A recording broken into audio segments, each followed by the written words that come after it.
मंत्रिमंडळ विस्ताराच्या घडामोडींना एकंदरीत वेग आलेला आहे आणि फडणवीसांच्या सागर बंगल्यावर नेत्यांची गर्दी होण्यास सुरुवात झालेली आहे। मंत्रिपदाची ज्यांना इच्छा आहे अशा सर्व इच्छुकांची सागरवरती गर्दी होतीये।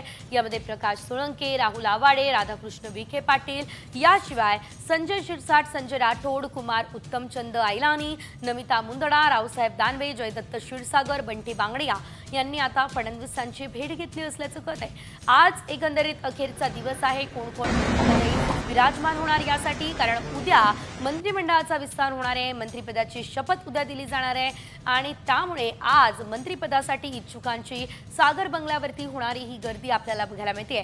थेट देवेंद्र फडणवीस अर्थातच मुख्यमंत्री राज्याचे या सर्व इच्छुकांना आणि जे संभाव्य मंत्री आहेत त्यांना फोन करणार असल्याचं देखील कळत आहे। त्यामुळे आता जे अधिकृत मंत्री आहेत त्यांना त्या फोनची प्रतीक्षा लागलेली आहे।